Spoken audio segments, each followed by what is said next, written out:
What really happened in Osage County all those years ago? Here are the shocking details Killers of the Flower Moon left out. Spoilers ahead. In 2017, a true crime story called Killers of the Flower Moon, written by the New Yorker staffer David Grant, became a sensation. At a time when the genre was taking over bookshelves, streaming services, and podcasting platforms. Grant's meticulously researched, yet relatively slim volume told the compelling and all but unknown tale of a community of indigenous Americans in turn-of-the-century Oklahoma who'd struck it rich during an oil boom, only to become the targets of what seemed like nefarious criminal plots. Killers of the Flower Moon had all the makings of a great page-turner. Love, lust, greed, murder, not to mention twists that were almost too shocking to be true. But true it all was. Her house was blown up, the mom was poisoned, and Anna was shot. Martin Scorsese took on the gargantuan task of adapting the book to film, but explained that he reworked the script to be less about white characters and to focus more on the Osage characters.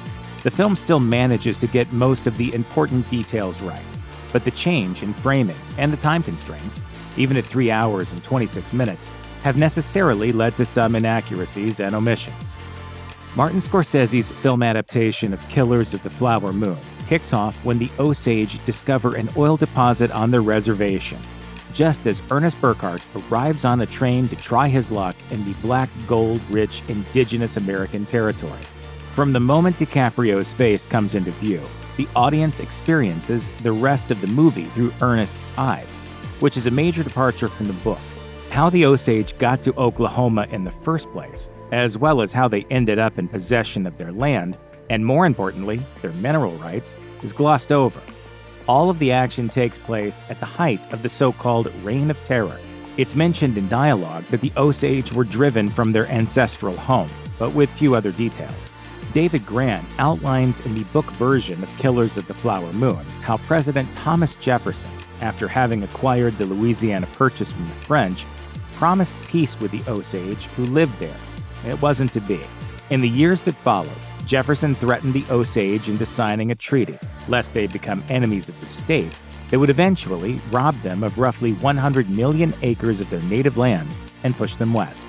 Mollie Burkhart's ancestors ended up in Kansas, where white settlers soon terrorized the Osage.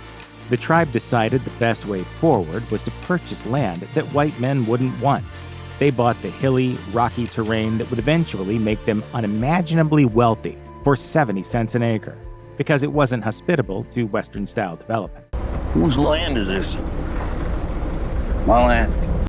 Though they exist slightly more in the periphery of David Grant's book, William Hale and Ernest Burkhart are arguably the two main characters of Martin Scorsese's Killers of the Flower Moon. Hale is depicted as empathetic toward the Osage, generous and charming, at least at first. Later, he's shown to be cold, cunning, and calculating to no end. Burkhart comes off as something of a simpleton with a weakness for women. These portrayals closely resemble the picture Grant paints, with one key difference. As played by De Niro and DiCaprio, they're both much older than their counterparts would have been in real life, which has an effect on the story's veracity. According to the book Killers of the Flower Moon, Ernest Burkhart was just 19 years old when he arrived in Fairfax, Oklahoma, to do odd jobs for his uncle.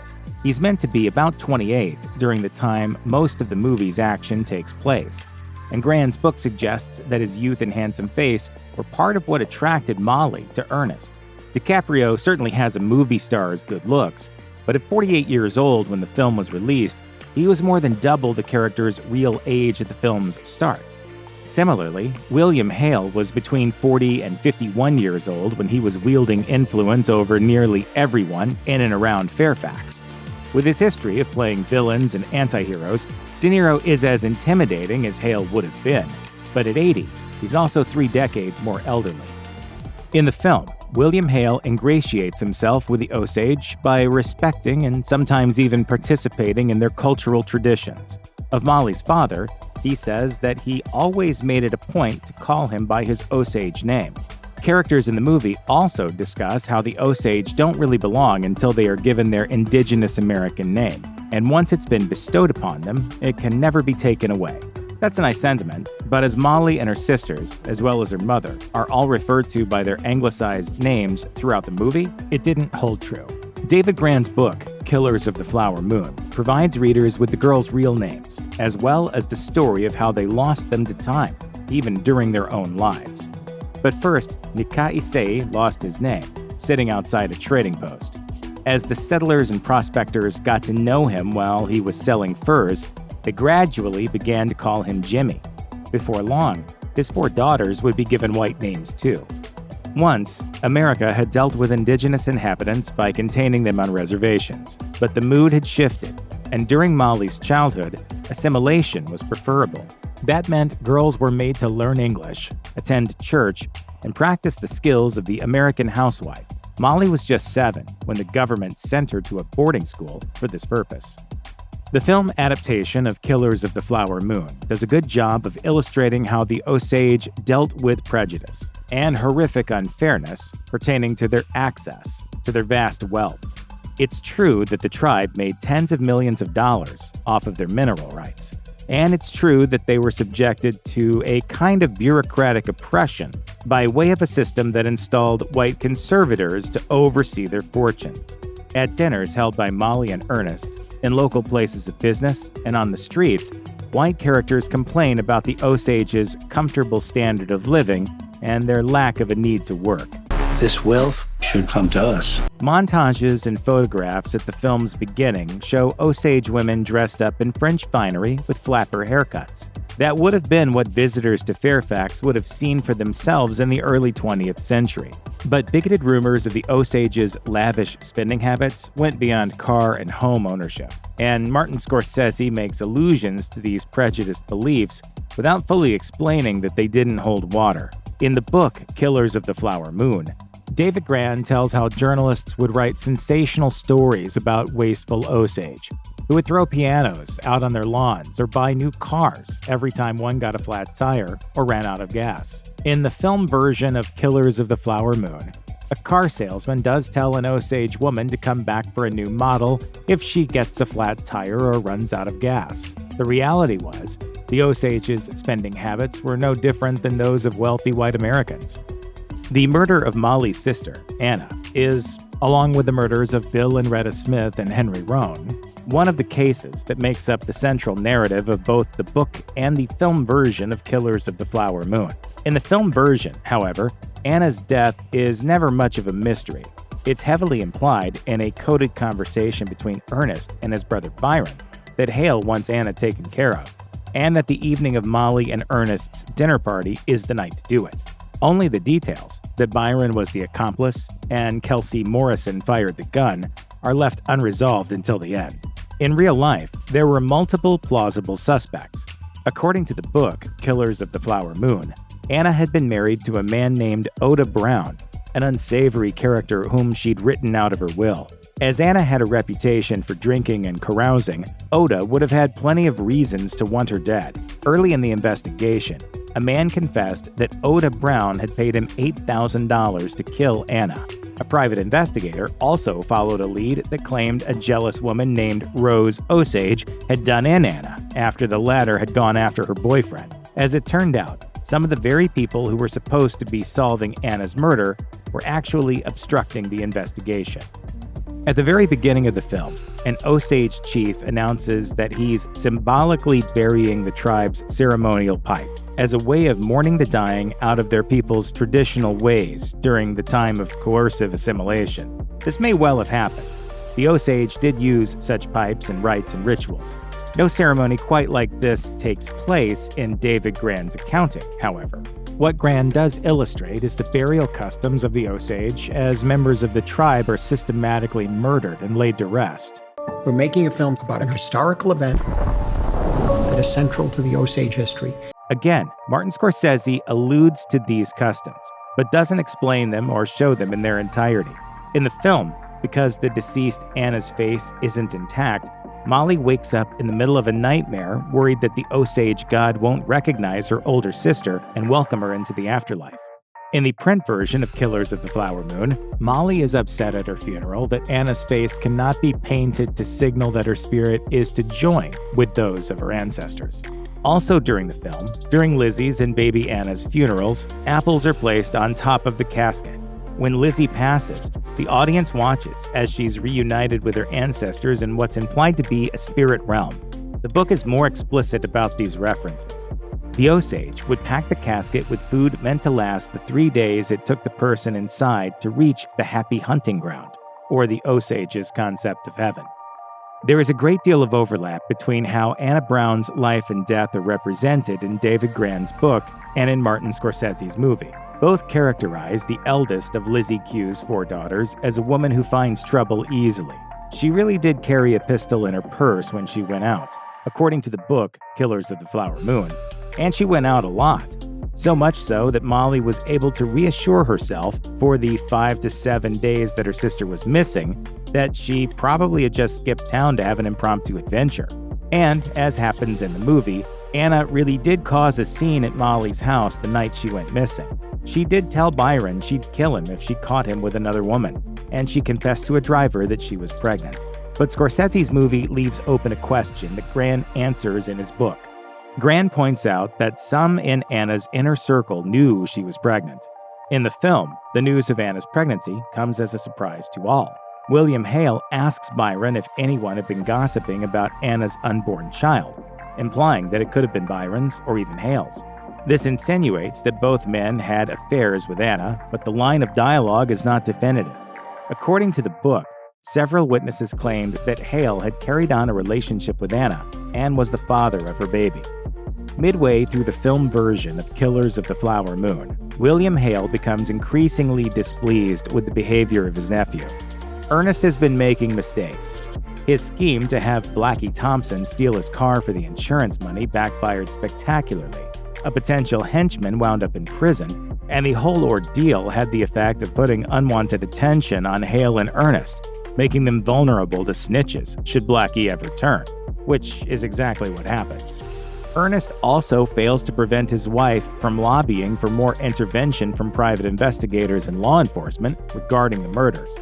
Hale and Ernest's brother, Byron, escort him into a room within the local Masonic lodge, where Hale bends him over backward and beats him repeatedly with a large paddle until it breaks. According to David Grann, William Hale was the kind of man who not only amassed real political power, but also symbolic status. He was a reserve deputy sheriff, an honorary position that nevertheless allowed him to carry a badge and firearms and meddle in criminal cases. He also took to calling himself Reverend as well as King. Hale did wear a Mason's lapel pin, but there's no mention of any official affiliation with the secretive organization in the book. Records exist showing that Hale was initiated into the local branch, but they suggest that he likely wasn't a very high-ranking member. This tense scene is almost certainly a Martin Scorsese invention, in keeping with his style of intrigue-laden, organized crime sagas. Perhaps the most significant omission in Martin Scorsese's Killers of the Flower Moon is the scope of the corruption in the burgeoning governments and industries of Osage County, which extended all the way to what would become multinational corporations and the White House. As Ernest Burkhart arrives in Fairfax, townsfolk advertise opportunities to the men disembarking from the train. Some hold signs bearing names like Phillips and Burbank. It's mentioned once in the film that Osage head rights couldn't be sold. When these women died, with how Osage suffered from illness, you have to make it the head rights come to you. But drilling leases could be sold. David Grann describes how major players like Getty, Phillips, Sinclair, and representatives from Gulf Oil would show up at Fairfax auctions run by the Department of the Interior and spend, on occasion, more than $1 million for access to choice tracts of land. These same families and companies would use their vast incomes from the oil derricks to influence federal government officials into enacting policies that benefited their interests, which allowed their businesses to grow exponentially. They supported the election of President Warren G. Harding and infused his campaign with cash. The infamous Teapot Dome scandal that occurred on Harding's watch has indirect ties to the Osage killings. The same oil men who bought leases at Fairfax auctions also bribed the Secretary of the Interior with hundreds of millions of dollars. In exchange, They got secret, lucrative contracts to formerly protected naval petroleum reserves, like the one near Teapot Dome Rock in Wyoming. A consequence of making Ernest Burkhart the anti-hero protagonist of Killers of the Flower Moon is that the film has to create an inner life for him. David Gran relies only on the historical record, in which Ernest's true feelings and motives remain a mystery. In the film, Ernest has little problem dispatching the Osage, including his wife's family members, but he deludes himself into forgetting that, in the end, Mollie will have to die too. DiCaprio's Ernest testifies under oath that he genuinely fell in love with his wife when he worked as her driver, and as his fate becomes unavoidable, he seems only to care about his family's well-being. Even after she learns he was involved in her sister's deaths, Mollie remains devoted to him. She only walks away when he struggles to say whether he gave her more than insulin when administering her injections. Gran writes in the book Killers of the Flower Moon, Burkhart never admitted having any knowledge that Mollie was being poisoned. Perhaps this was the one sin that he couldn't bear to admit. Or perhaps Hale had not trusted him to kill his own wife. Instead, the Shawn brothers, who were probably still responsible for the injections, were questioned about them. That doesn't mean Mollie was as understanding as she is in the movie. In real life, Mollie did cling to the illusion of their marriage, even after her health improved when she was removed from her husband's care. But as soon as Ernest was proven to be complicit in the murders, she divorced him and recoiled in horror at the mention of his name thereafter. I don't care for watching horses. Well, I'm a different kind of horse. The film Killers of the Flower Moon definitely takes some creative liberties with Mollie Burkhart, possibly because the character, who's suffering from diabetes, is restricted to a bed for most of the film's runtime. Lily Gladstone is given more to do in a fictionalized scene with some historical basis. After the private investigator they've hired is killed, Mollie makes the trip to the nation's capital to implore President Calvin Coolidge to do something about the unsolved Osage murders. That's not exactly how it happened. According to David Gran, the Osage Tribal Council did draft a formal resolution urging the Justice Department to intervene, as shown in the film.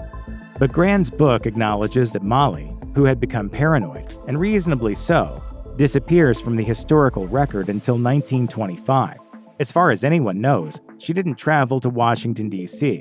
Instead, a lawyer and a Kansas senator, both part Indigenous American, pressured the government to do something.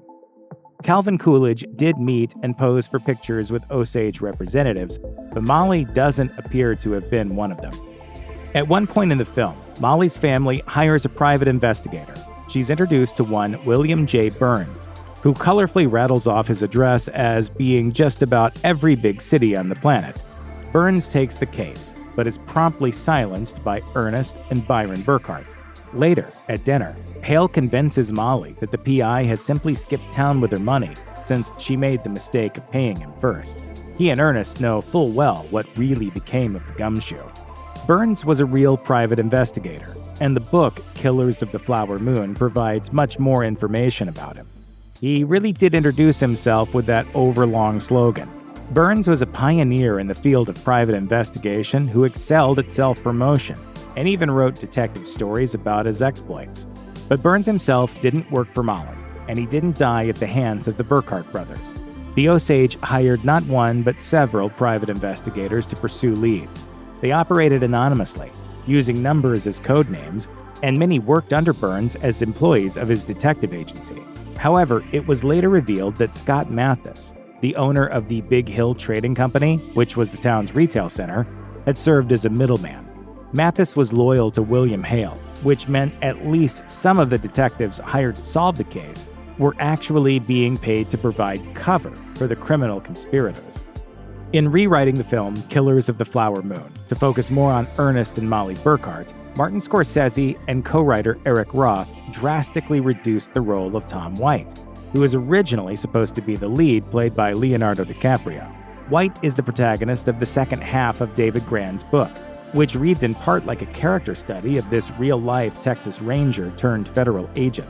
In the film, he's little more than a functionary in a wide-brimmed hat. He arrives at the Burkhart home at the start of his investigation and unsuccessfully pressures Ernest to let him see Mollie. That didn't happen. But White did assemble a team of undercover agents, including a rancher, an insurance salesman, and an indigenous American looking for long-lost relatives, as depicted in Scorsese's Killers of the Flower Moon. Bad luck. Seems more like an epidemic than bad luck to me. Otherwise, much of White's fascinating backstory is left unexplored, as is what became of him after his tenure in Osage County. According to Grant, White was a non-violent man by nature, despite his profession. His bravery and intelligence outshined his capacity for administrative work, which often put him in opposition to J. Edgar Hoover. In addition to being a profile of Agent Tom White, the print version of Killers of the Flower Moon is also the story of the founding of the Bureau of Investigation, the intelligence gathering and law enforcement organization within the American government that would shortly thereafter be renamed the Federal Bureau of Investigation, or the FBI. In fact, the subtitle of David Grann's book is The Osage Murders and the Birth of the FBI. But by switching the point of view from White to Ernest Burkhart, Martin Scorsese necessarily excises the FBI plot. In contrast, chapter upon chapter in the book deals with the agency's inner workings and the methods and technologies developed either just before or concurrent with the Osage murder investigations.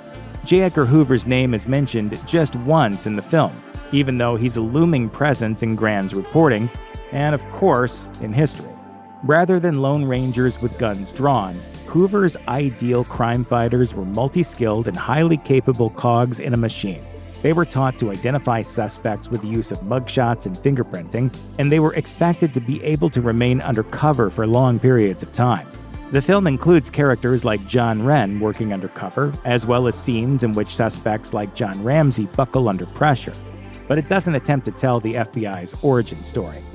The film Killers of the Flower Moon concludes with an unexpected framing device. The camera pulls away from the Osage, and suddenly, the audience realizes what they have been watching has been the subject of an early 20th century true crime radio show, complete with scripted reenactments, Foley effects, and sponsors.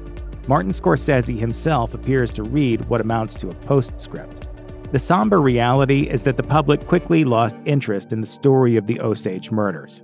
After providing a brief summary of what became of all the key players, Scorsese tells us that Mollie's obituary memorialized her dead family members, but failed to mention that they were killed in cold blood by her husband and his associates.